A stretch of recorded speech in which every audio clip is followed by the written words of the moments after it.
Hello বন্ধুরা, how are you? I hope you are all fit and fine and you are learning new thing every single day.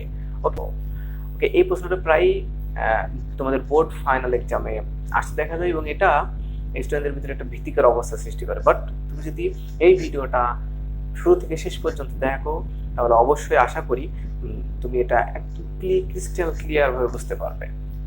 এটা তুমি যে কোনো ব্যাকগ্রাউন্ডের হতে পারো, you can in science background or you can in arts or commerce background, no problem. Okay, তো শুরু করা যাক। তো আমরা আজকে যে প্রশ্নটা করব সেটা হচ্ছে তোমাদের ফিজিক্স 1 বইয়ের একটি প্রমাণ, গুরুত্বপূর্ণ একটি প্রমাণ যে F equal to mv square by r। F বলতে এখানে এটা কেন্দ্রমুখী বল। অথবা প্রশ্নটা একটু ঘুরিয়ে আসতে পারে যে তোমরা এইভাবে প্রমাণ করো, এইভাবে না দিয়ে তোমাদের রাশিমালা আকারে দিতে পারে যে কেন্দ্রমুখী বলের রাশিমালা নির্ণয় করো, এভাবে থাকতে পারে। ওকে, একই কোশ্চেন। ঠিক আছে, তো আমাদের এই প্রমাণটা করার আগে আমাদের একটু দুইটা বিষয় সম্পর্কে একটু জানতে হবে। সেটা হচ্ছে প্রথমত কেন্দ্রমুখী বল। কেন্দ্রমুখী বলটা কি? হোয়াট ইজ কেন্দ্রমুখী বল? তুমি যদি একটা নর্মালি একটা সুতা দ্বারা একটা বলকে তুমি যদি বাঁধার পরে তুমি যদি তোমার চারপাশে ঘোরাও তাহলে কি হবে? এটা কিন্তু বৃত্তাকার পথে কিন্তু ঘুরতেই থাকবে। ঘুরতে ঘুরতে কোনো এক পর্যায়ে যদি মনে করো এই পর্যায়ে গিয়ে যদি দড়িটা যদি ছিঁড়ে যায়, কাট হয়ে যায়, তখন কিন্তু সে এদিকে আর ঘুরবে না, ঘুরে একটা সরল পথে কিন্তু চলে যাবে, কি এক সময় গিয়ে সে পড়ে যাবে মাটিতে। তো এটা কেন হয়? এটা হচ্ছে আমাদের এটা ঘুরে বা কেন ছুটে চলে যায়, এটাই মূলত হচ্ছে কেন্দ্রমুখী বল। যে আমরা যখন দড়ি দিয়ে ঘুরাই তখন সে কিন্তু অন্যদিকে যেতে পারে না, বৃত্তাকার পথে ঘুরতে থাকে, কারণ এই সুতার টান দ্বারা একটা বল সে অনুভব করে কেন্দ্রের দিকে। এটাকে বলা হয় কেন্দ্রমুখী বল। আর যে বলের কারণে এটা বাইরের দিকে চলে যায় এটাকে বলা হয় কেন্দ্র বিমুখী বল। ওকে, আশা করি ইউ গট ইট। এটা হলো একটা ব্যাপার, কেন্দ্রমুখী বল। আর একটা ব্যাপার হচ্ছে খুবই গুরুত্বপূর্ণ, এবং এই যে বলের উপাংশ তোমরা যে কোনো ডিপার্টমেন্ট জানা তোমার জন্য, সেটা তুমি যে কোনো ডিপার্টমেন্টের হতে পারো। তো এই বলটা মানে বলের উপাংশ জিনিসটা কি? যখন তুমি একটা জিনিস চিন্তা করো, আমরা যদি বাস্তবে এটাকে যদি চিন্তা করি, যে মনে করো এটা একটা তল, একটা টেবিল, এই টেবিলের উপর কোন একটা বস্তু রাখা আছে। এখন তুমি এটাকে একটা নির্দিষ্ট একটা বলে, মনে করো 10 নিউটন বলে তুমি ঠেলা দিলে ও জাস্ট এত দূর পর্যন্ত যাবে। জাস্ট এখানে মনে করো যে তুমি 1 মিটার পর্যন্ত চলে গেল। কিন্তু তুমি যদি একই পরিমাণ বলে একটা অ্যাঙ্গেল নিয়ে, মানে একটা কৌণিক ভাবে যদি ঠেলা দাও, থিটা ডিগ্রি অ্যাঙ্গেলে হতে পারে, it can be 30 degree or it can be 45 degree, okay, whatever it is. একই বল তুমি যদি একটা অ্যাঙ্গেল নিয়ে যদি ঠেলা দাও, অবশ্যই সে কিন্তু ওই পর্যন্ত যাইবে না। কেন? ও হয়তো এতটুকু গিয়ে কিন্তু থেমে যাবে, কারণ এখানে তোমরা এটাকে একটা কৌণিক ভাবে এটাকে প্রয়োগ করছি, তখন এ নিজেকে দুই ভাগে ভাগ করে দেয়। একটা হচ্ছে আনুভূমিক ভাবে আর একটা হচ্ছে উলম্ব ভাবে। অর্থাৎ এই জিনিসটা এরকম হবে, এই নিচের দিকে যাবে, আবার কি নিচের দিকে মানে উলম্ব ভাবে, আর একটা হচ্ছে আনুভূমিক ভাবে। এই আনুভূমিক যে বলটা মানে করা হলো, কাজ করলো, তার কারণেই মূলত এতটুকু যাবে। বাট এই যে উলম্ব যে বলটা, এটা কিন্তু নষ্ট হয়ে যায়। তো এই জন্যই মূলত কৌণিক ভাবে যদি কোনো বল প্রয়োগ করা হয় তাহলে পুরোপুরি বলের উপাংশটা কাজ করে না, সে নিজেকে দুই ভাগে ভাগ করে, একটা হচ্ছে আনুভূমিক বরাবর মানে এক্স অক্ষ বরাবর, আর একটা কি ওয়াই অক্ষ বরাবর। তো সেইটাকে আমাদের বের করতে হয় একটা সূত্রের সাহায্যে। আনুভূমিক বরাবর এটাকে আমরা এক্স ধরলাম, আর উলম্ব বরাবর বলতে এইটা, তো এইটাকে আমরা এই রেখা দ্বারা ডিনোট করতে পারি, এটা হচ্ছে ওয়াই। তো একটা হবে এফ কস থিটা, যেটা আনুভূমিক বল, আর একটা উপাংশ হবে উলম্ব উপাংশ, সেটা হচ্ছে এফ সাইন থিটা। এটা কিভাবে আসলো? এটা নরমালি আমাদের ত্রিকোণমিতিক অনুপাত থেকে আসে, যে cos থিটা মানে কি ভূমি বাই অতিভুজ। সেখান থেকে আমরা যদি এটাকে একটা ত্রিভুজ কল্পনা করি, এটা হচ্ছে এফ, এটা হচ্ছে ভূমি, এটা হচ্ছে লম্ব। সেক্ষেত্রে আমরা যদি চিন্তা করি cos থিটা সমান সমান কি ভূমি বাই অতিভুজ, ভূমি মানে এক্স আর অতিভুজ কি এফ, মানে সেক্ষেত্রে আর গুণ করলে হবে X equal to F cos theta, simple. আর এক্ষেত্রে আমরা যদি এটাকে সাইন থিটা দিয়ে চিন্তা করি, তাহলে সাইন থিটা মানে কি লম্ব বাই অতিভুজ, তো লম্বটা কি ওয়াই আর অতিভুজ কি এফ, সিম্পল।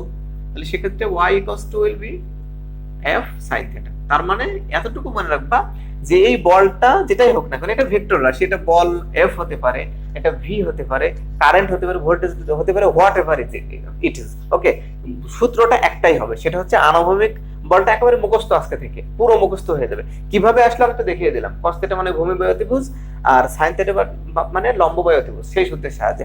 কিন্তু আমাদের এখন মুখস্থ রাখতে হবে যে কি আনুভূমিক মানেই cos থিটা, সিম্পল।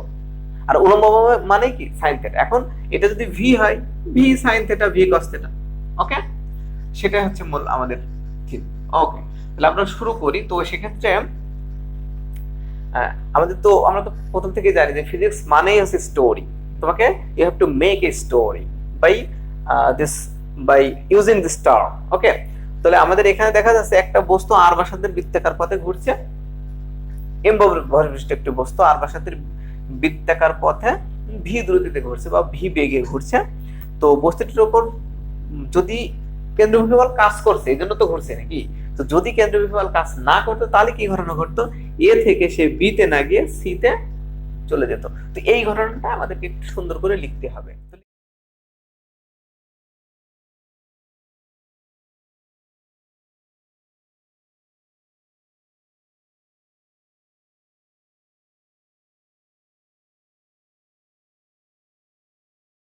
মনে করি এম ভরের কোন বস্তু আর ব্যাসার্ধের বৃত্তাকার পথে ভি দ্রুতি আর বেগ একই কথা, দ্রুতিতে ঘুরছে। যদি বস্তুটির উপর কেন্দ্রমুখী বল কাজ না করতো তবে এটি এ বিন্দু হতে, তার মানে এখান থেকে বি তে না গিয়ে সি তে পৌঁছতো। তো যেহেতু পৌঁছায়নি তার মানে এর উপরে কেন্দ্রমুখী বল কি কাজ করছে। ওকে, ভেরি সিম্পল। এক্ষেত্রে একটা জিনিস মনে রাখতে হবে, এখানে যে কোণটা তৈরি হয় এটা আসলে এই কোণের সমান। ও এ বি যে কোণটা সেটা কিন্তু এই যে ভি, এখানে মানে বি, আমরা যদি এটাকে একটা বিন্দু দিই A B C D, D বিন্দু, তাহলে বি ডি সি কিন্তু একই কোণ এখানে হবে। ওকে, তাহলে সেক্ষেত্রে আমাদের মনে রাখতে হবে এই যে ভি, যে এখানে যে স্পর্শক বের স্পর্শক ভি, এইটা আমাদের দুই ভাগে ভাগ হয়ে যাবে, দুইটা উপাংশ। এটা কিন্তু একটা ভেক্টর, যেটা আমি আগের থেকে দেখে দিলাম যে দুটো অংশে ভাগ হবে। একটা হচ্ছে ভি কস থেটা আর একটা কি ভি সাইন থেটা। ওকে, তাহলে আমরা এখন লিখতে পারি বি স্পর্শ বিন্দুতে বলের আনুভূমিক উপাংশ, তারপর লিখবো উলম্ব উপাংশ।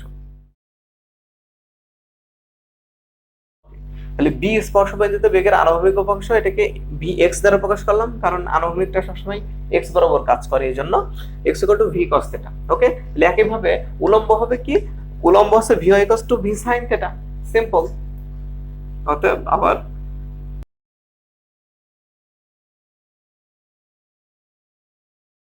বি স্পর্শ বিন্দুতে বেগের উলম্ব উপাংশ V equal to V sine theta. এখন আমাদের এই থিটার মানটা এত ক্ষুদ্র যে প্রায় কি এটা জিরো। এজন্য আমাদের নরমালি আরেকটা জিনিস মনে রাখতে হবে, যদি আমরা কজ থিটার জায়গায় জিরো বসাই তাহলে এটা হবে কি 1, আর যদি আমরা সাইন থিটার জায়গায় জিরো বসাই তাহলে এটা হবে 0। দ্যাটস মিন আমি থিটার মান যা হচ্ছে সেটাই কিন্তু মান। তার মানে হচ্ছে সিম্পল, যদি থিটার মানটা খুবই ক্ষুদ্র হয় তাহলে কস থিটার জায়গায় আমরা 1 দেব, আর সাইন থিটার জায়গায় আসলে থিটা দেবো। এখানে এটা থিটা মানে এটা থিটা। সিম্পল। তাহলে লিখবো যে